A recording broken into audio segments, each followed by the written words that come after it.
दुनिया एक बहुत बड़े सामूहिक पागलपन की ओर बढ़ रही है। इस दुनिया में सबसे कीमती चीज आपका स्वयं का जीवन है और आप अपने जीवन में कीमती चीजों को ढूंढ ढूंढ कर इकट्ठा करते रहते हैं।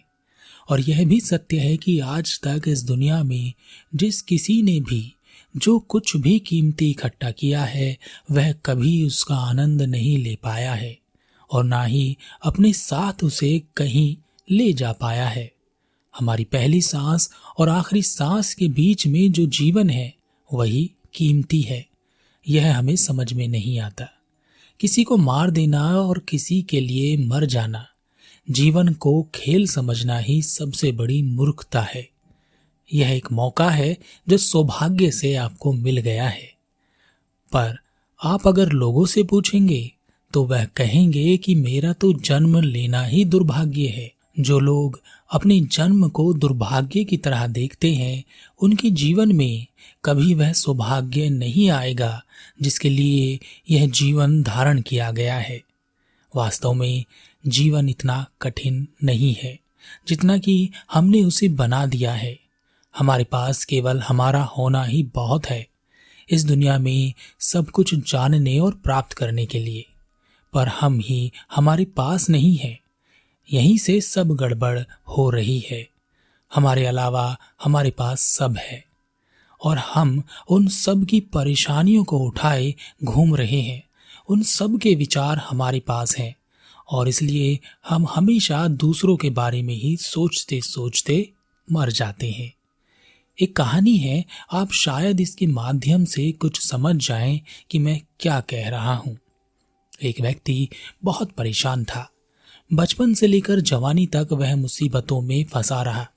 वह हमेशा यही कहता रहा कि उसका दुर्भाग्य है कि वह गरीब परिवार में पैदा हुआ। उसका दुर्भाग्य है कि उसे एक अच्छी पत्नी नहीं मिली जो कहना नहीं मानती। वह कहता रहा उसे अच्छे बच्चे नहीं मिले जैसे दूसरों के होते हैं।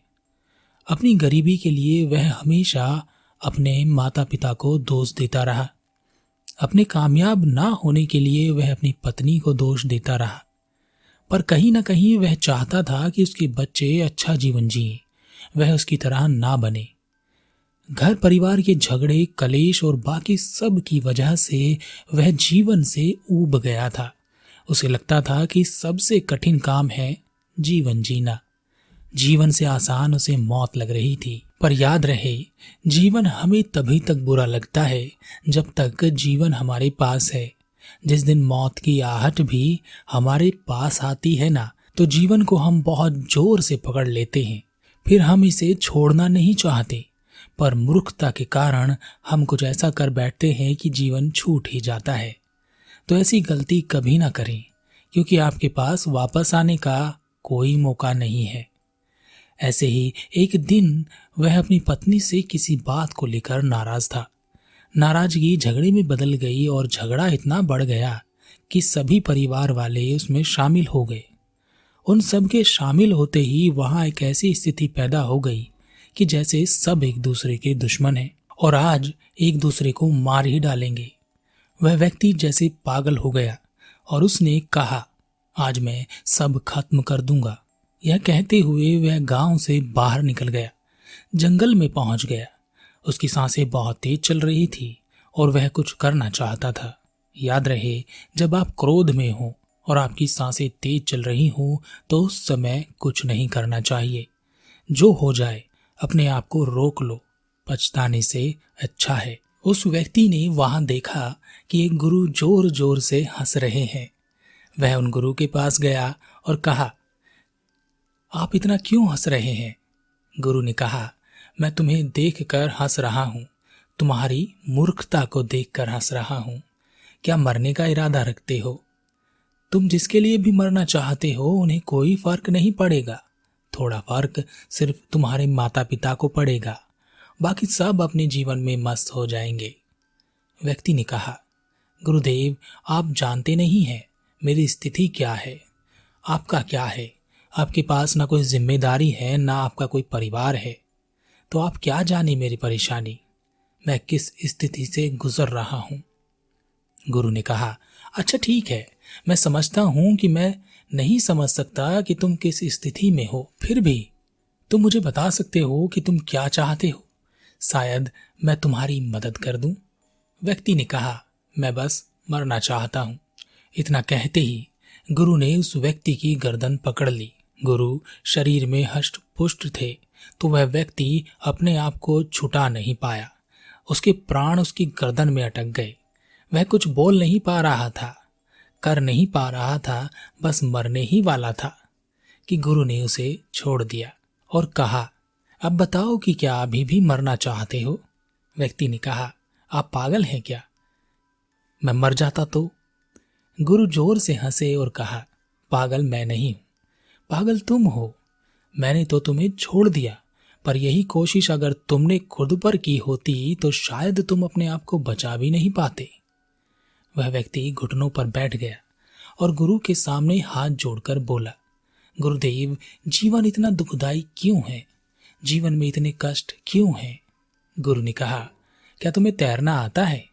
व्यक्ति ने कहा, जी गुरुदेव, इस गांव में मुझसे अच्छा तैराक कोई भी नहीं है।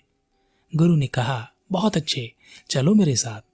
गुरु उस व्यक्ति को एक नदी के किनारे पर ले गए। नदी में पानी का बहाव बहुत तेज था। गुरु ने कहा, क्या तुम्हारे जीवन में इस पानी के बहाव से भी ज्यादा तेज दुख और कष्ट है? व्यक्ति ने कहा, हाँ गुरुदेव, यह पानी का बहाव तो कुछ भी नहीं है। मेरे जीवन में तो तूफान आया हुआ है। गुरु ने कहा, बहुत अच्छे, जाओ और इस नदी के बहाव के विपरीत तैरना शुरू करो। जब तक मैं न कहूं तैरते रहो। अगर तुमने ऐसा किया तो मैं तुम्हें एक ऐसा गुरु मंत्र दूंगा कि तुम्हारे जीवन से सारे कष्ट दूर हो जाएंगे।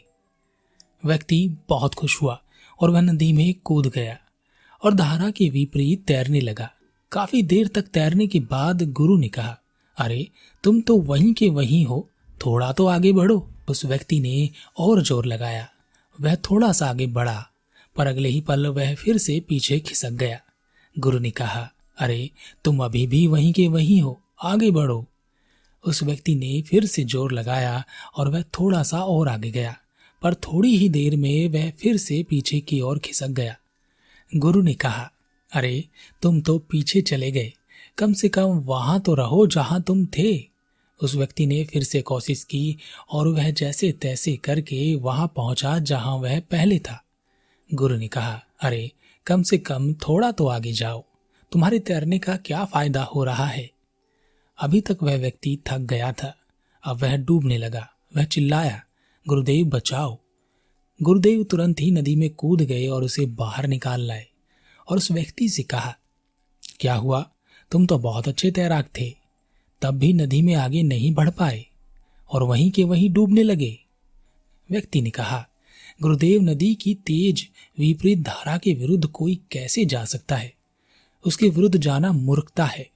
अगर हम विपरीत धारा पर तैरेंगे तो हम वहीं के वहीं रह जाएंगे। गुरु ने कहा, बहुत अच्छे, क्या तुम जानते हो इस दुनिया में सभी लोग यही कर रहे हैं। सभी जीवन की धारा के विपरीत तैरने की कोशिश करते रहते हैं, इसलिए सभी के सभी वहीं के वहीं तैरते हुए डूबकर मर जाते हैं। जीवन की धारा के विपरीत जाने पर ही जीवन में दुख, दर्द, तकलीफ और कष्ट नजर आते हैं। व्यक्ति ने कहा, आप सही कहते हैं गुरुदेव, परंतु यह जीवन की धारा कहाँ जा रही है और इसके साथ हम कैसे चल सकते हैं? गुरु ने कहा, यह नदी कहाँ जा रही है? व्यक्ति ने कहा, समुद्र से मिलने। गुरु ने कहा, समुद्र में क्या है? व्यक्ति ने कहा, समुद्र में पानी है। गुरु ने कहा, नदी में क्या है? व्यक्ति ने कहा, पानी है। गुरु ने कहा, जिस तरह पानी पानी से मिलने जा रहा है, ठीक उसी तरह जीवन भी जीवन से मिलने जाता है। जीवन महाजीवन से मिलने जाता है। जहाँ नदी समुद्र बन जाती है, वैसे ही हमारा जीवन महाजीवन बन जाता है। पर जैसे समुद्र में मिल जाने पर नदी का अस्तित्व समाप्त हो जाता है, वैसे ही हमारा जीवन महाजीवन में मिलने से हमारा जीवन समाप्त हो जाता है। व्यक्ति ने कहा, तो क्या मृत्यु पश्चात हम महाजीवन में विलीन हो जाते हैं? गुरु ने कहा, नहीं, यह जीते जी ही हो सकता है। समुद्र में गिरने पर भी नदी का अस्तित्व समाप्त नहीं होता। नदी रहती है, परंतु वह समुद्र बन जाती है और याद रहे, मृत्यु पश्चात तो कुछ भी नहीं हो सकता। हो सकता तो तुम कर चुके होते, तुम्हें यह जीवन धारण करने की आवश्यकता नहीं पड़ती। पर मूर्खता कुछ ऐसी है कि जीवन धारण करने पर भी हम वही कार्य नहीं करते जो हमें करना चाहिए, और मृत्यु पश्चात हम उस कार्य को कर नहीं सकते। तुम जो कुछ भी करना चाहते हो इसी जीवन में कर सकते हो। अगर नदी बहना बंद कर दे तो वह एक गंदा नाला बन जाएगी, इसका पानी सड़ जाएगा। इसी तरह मनुष्य का जीवन सड़ रहा है क्योंकि उसने बहना बंद कर दिया है। वह बस जिंदगी भर नदी के विपरीत दिशा में तैरने की कोशिश करता रहता है। व्यक्ति ने कहा, गुरुदेव, आपकी सारी की सारी बातें ठीक है, मुझे आपकी बात समझ में भी आ रही है, परंतु मेरी कुछ जिम्मेदारी है, परिवार है, कुछ आशाएं हैं, कुछ कर्तव्य हैं जो मुझे पूरे करने हैं। जब यह सब पूरे नहीं होते तो मैं दुखी हो जाता हूँ। परिवार के झगड़े और कलेश के कारण मैं दुखी हो जाता हूँ। अब मैं इसका क्या करूँ? यह तो होता ही रहता है। गुरु ने कहा, समझ का फेर है। परिवार, कर्तव्य, जिम्मेदारियां बिना दुखी हुए भी पूरी की जा सकती हैं, और अगर नहीं भी हो रही हैं तो दुखी होकर कौन सी जिम्मेदारी या कर्तव्य पूरा होता है? परिवार के झगड़े, वह न कभी किसी के सुलझे हैं और ना सुलझेंगे। रही बात आशाओं की, अगर तुमने किसी दूसरे से कोई आशा लगा रखी है तो व्यर्थ है। आशा तो वही पूरी हो सकती है जो तुम खुद से लगाओ। व्यक्ति ने कहा, गुरुदेव, आपकी सारी की सारी बातें सत्य हैं, फिर भी मैं क्या करूं? मुझे कुछ समझ में नहीं आ रहा। गुरु ने कहा, तुम्हें अभी भी कुछ समझ में नहीं आया? चलो एक काम करो, एक ऐसा व्यक्ति या प्राणी या कोई भी जीव जो इस धरती पर हो, जो यहाँ से इस धरती से जीवित बच निकलने में सफल हुआ हो, उसे ढूंढ कर मेरे पास ले आओ। उस व्यक्ति ने कहा, ठीक है गुरुदेव, मैं अभी आता हूँ। वह कुछ थोड़ी दूर ही चला था और रुका। फिर उसने वापस सोचा और वापस गुरु के पास लौट आया और गुरु से कहा, गुरुदेव, जो कल थे वह आज नहीं है, जो आज हैं वह कल नहीं होंगे। यहाँ से तो कोई भी जिंदा बचकर नहीं निकल सका है।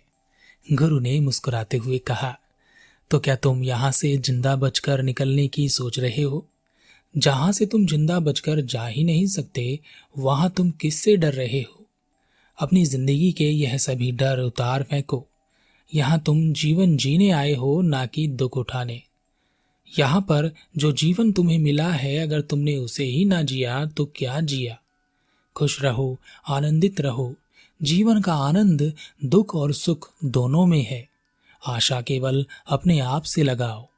परिवार है तो झगड़ा तो होगा ही। ऐसा कोई परिवार नहीं है जहां झगड़े नहीं होते, तो इसके लिए क्या दुखी होना है? ऐसा कोई नहीं है जिसने कुछ चाहा और उसे वह मिला नहीं। ऐसे बहुत से हैं जिन्होंने जो चाहा उन्हें वही मिला। दोनों दुखी हैं। अब मिला है या नहीं मिला है, इसके लिए दुखी होकर क्या करोगे? कुछ तो अकल लगाओ, कुछ तो जागृत हो जाओ, कुछ तो समझो। व्यक्ति ने कहा, गुरुदेव, आप बात तो बहुत अच्छी करते हैं, पर अभी भी आप मेरी समस्या को समझ नहीं रहे हैं, क्योंकि आपका कोई परिवार तो है नहीं। होता तो आप जान पाते, देख पाते मेरी समस्याएं क्या हैं। गुरु जोर से हंसे और कहा, तुम नदी की विपरीत धारा के विरुद्ध तैर तैर कर वहीं मरोगे। जाओ और अपनी दुखी जिंदगी में खुश रहो, जहां तुम सुखी होने के लिए दुखी होते रहोगे। यह कहकर गुरु हंसते हुए वहां से चले गए। वह व्यक्ति भी अपने घर चला गया और अपनी दुखी जिंदगी में व्यस्त हो गया, या कहें कि मस्त हो गया। अब यह सभी का हाल है। सब यह सब जानते हुए भी वहीं के वही हैं और वही गलतियां कर रहे हैं। जीवन में वही सब कुछ बार बार हो रहा है। जो कुछ इस बात को समझ जाते हैं वही पार हो जाते हैं।